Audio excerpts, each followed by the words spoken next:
Gandang gabi mga masters, bali ngayon po ay 4 na videos po ma-upload ko po sa aking YouTube channel. Tama nga mga masters, 4 na videos nga po ma-upload ko po. Yon, what's up mga masters? Nandito na naman tayo sa panibagong araw, panibagong kabanata na naman ang pagsasama-samahan natin ngayon guys.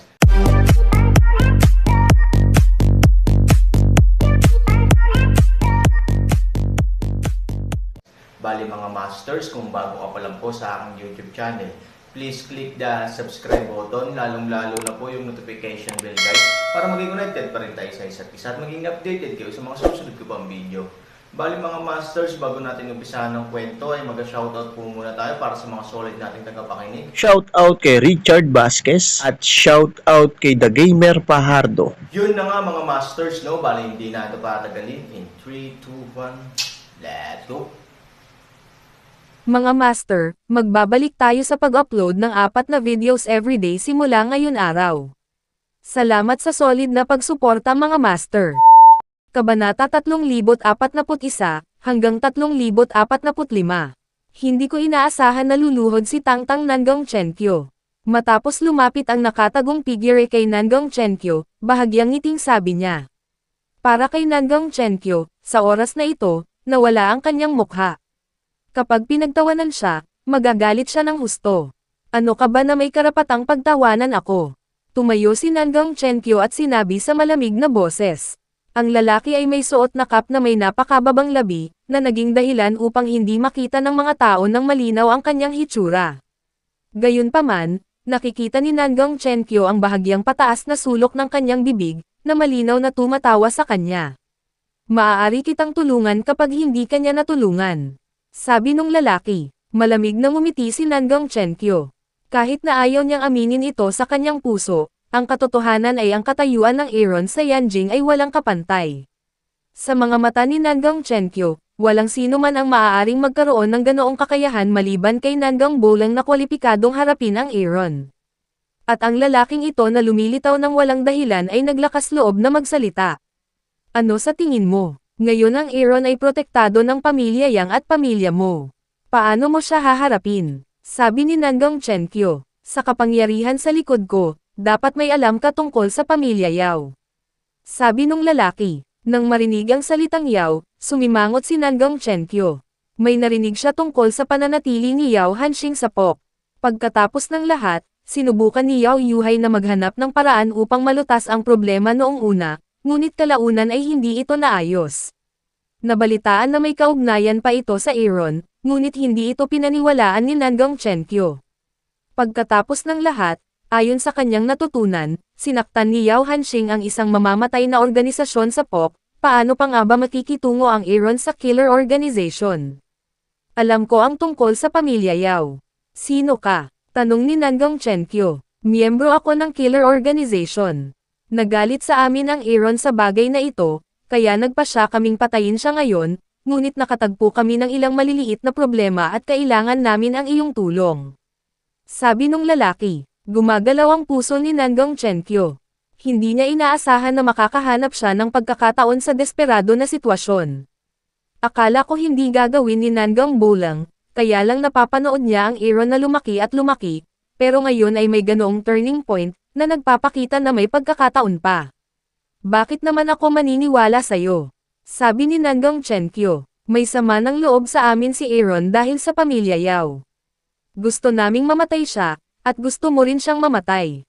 Hindi ba iyon ang dahilan ng pagtutulungan? Kung maniwala ka man o hindi, ito ay sa iyo, choice. Sabi ng lalaki, ibig mong sabihin, nalutas talaga ng Aaron ang problema ng pamilya Yao. Nagulat si Nanggang Chenkyo. Solve it. We are just careless. How can he solve us? That person disdains of say. Hindi alam ni Nanggang Chenkyo kung pabaya ito, ngunit pagkatapos makinig sa kanya, makumpirma ni Nanggang Chenkyo na talagang nakatulong ang Aaron sa pamilya Yao. Ang galing talaga ng lalaking ito. Ano ang maaari kong gawin para sa iyo? Tanong ni Nanggang Chenkyo. Hanggat maaaring mamatay si Aaron, wala siyang pakialam na makipagtulungan sa sinuman. Makikipag-ugnayan ulit ako sa'yo. Dahil iisa ang layunin natin, sana'y masaya tayong magtulungan. Matapos iwanan ang pangungusap na ito, umalis ang lalaki. Tinitingnan ni Nanggang Chenkyo si Han Jun, Sa oras na ito, hindi niya namamalayan na ikinumpara niya si Hanjun sa Aaron. Sa mga tuntunin ng tagumpay, ang Aaron ay talagang naiwan si Hanjun ng labis. Kapag binabasa ni Hanjun ang laro, nagawang makipagkompetensya ng Aaron sa isang mamamatay na organisasyon, at kitang-kita na ang mamamatay na organisasyong ito ay dumanas ng malaking pagkatalo sa mga kamay ni Aaron.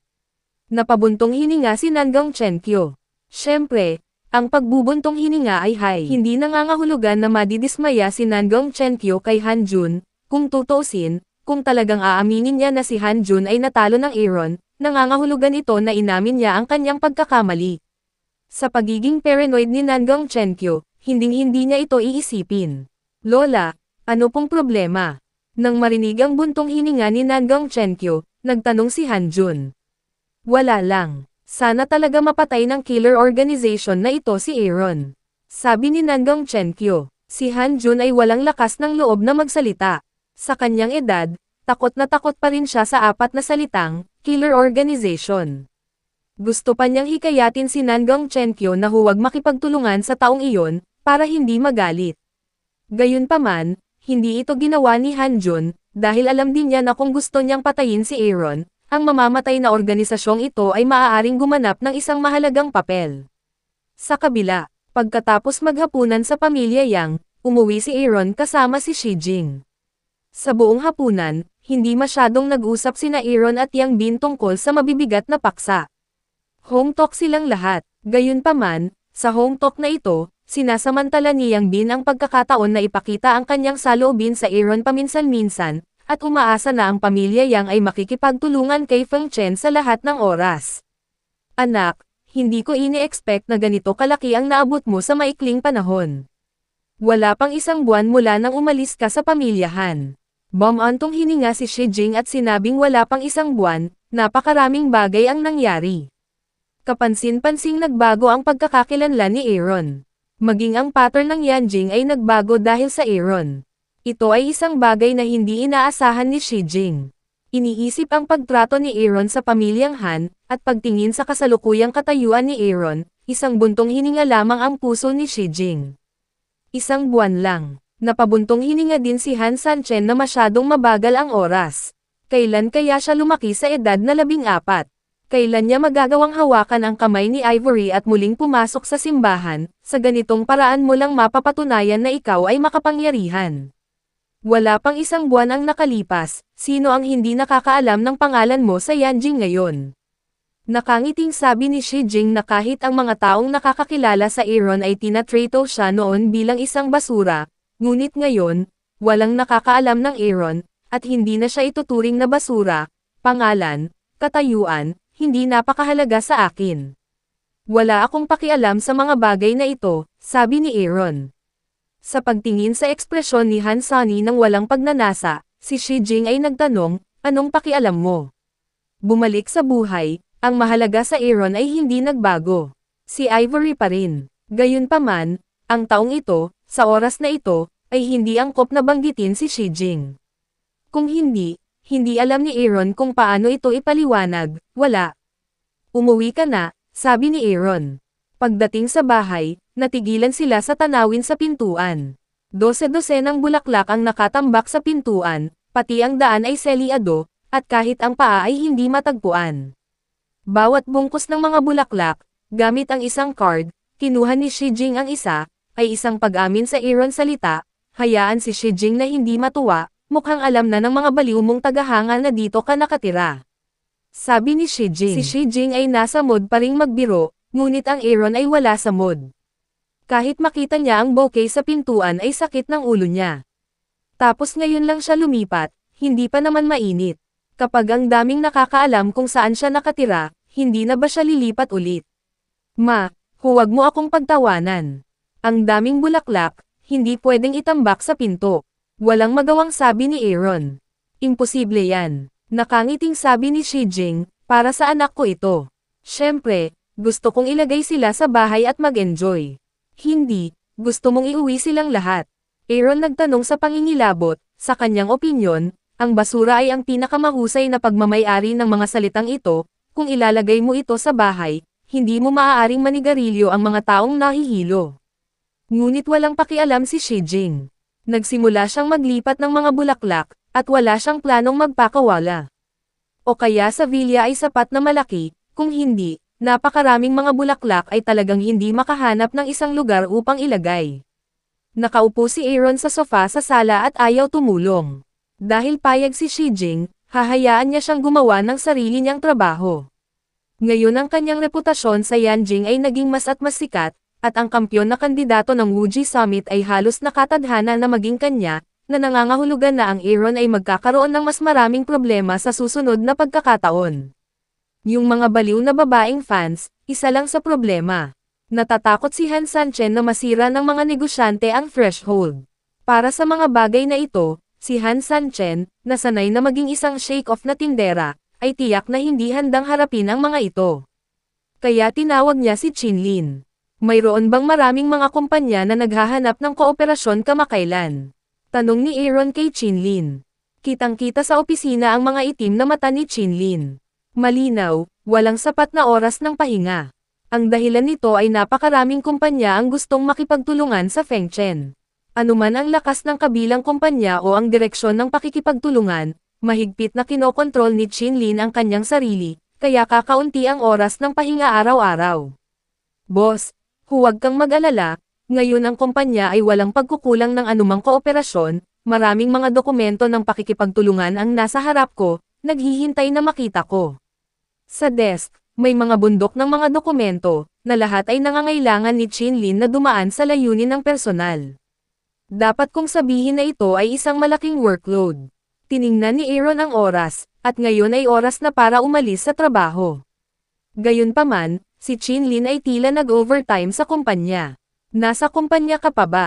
Tanong ni Aaron. Mayroon pa akong ilang mga dokumento na kailangan kong makita, kaya kailangan kong tapusin ito sa lalong madaling panahon. Sabi ni Chinlin. Hindi alam ni Han Sanchen ang partikular na sitwasyon sa kumpanya, ngunit naiisip niya kung gaano karaming trabaho ang mayroon si Chinlin. Hindi ka isang maliit na workshop ngayon, hindi mo kayang harapin ang mga problema sa oras ng trabaho. Hindi mo kailangang sayangin ang oras ng pagtatrabaho. Sabi ni Aaron. Naiintindihan ni Chinlin ang kahulugan ng Aaron. Ang malalaking kumpanya ay kailangang pilitin ng malalaking kumpanya. Pagkatapos ng lahat, hindi si Fengchen ang sabik na makipagtulungan. Ngunit sa opinyon ni Chinlin, umaasa siyang mapapaunlad ang Fengchen sa lalong madaling panahon, at ayaw niyang medyo madismaya si Aaron, kaya haharapin niya ang mga bagay na ito sa lalong madaling panahon. Don't worry, boss. Kaya ko naman, sabi ni Chinlin. It's not about if you can bear it or not. It's about Fengchen's position. Uwi na tayo from work. Simula bukas, huwag mo nang ipaalam sa akin ang tungkol sa overtime work mo. At higit pa, tulungan mo akong mag-solve ng problema at magbalita. Ang sino mang makakahanap sa akin ng personal ay hindi magkakaroon ng pagkakataong makipagtulungan kay Fengchen. Sabi ni Aaron. Bahagyang ngumiti si Chinlin. Sanay na ang Aaron sa estilo ng kanyang trabaho. Ang ganitong pag-aayos ay para hindi siya guluhin ng mga taong iyon. Kung may problema, pumunta lang sa Fengchen. Boss, alam ko na ang gagawin. Sabi ni Chinlin. Nga pala, kalimutan mo na yan. Okay lang. Umuwi ka ng maaga at magpahinga ka. Natapos ang Aaron at direktang ibinaba ang tawag. Pinlano niyang hilingin kay Chinlin na tulungan siyang makahanap ng tirahan, mas mabuti sa isang mababangki at misteryosong lugar, para maiwasang matagpuan ng mga baliw na babaeng tagahanga. But on second thought, wala sa mga babaeng fan niya ang ordinaryong tao. Kung tutusin, kung sino ang maaaring pumunta sa Wuji Summit ay walang mga kondisyon ng pamilya, kaya kahit na lumipat sila ng kanilang tirahan, malapit na silang mahukay ng mga babaeng iyon, Aaron ay tamad na mag-aksaya ng kanyang oras. Tinitingnan ni Chinlin ang mga papel sa buong mesa.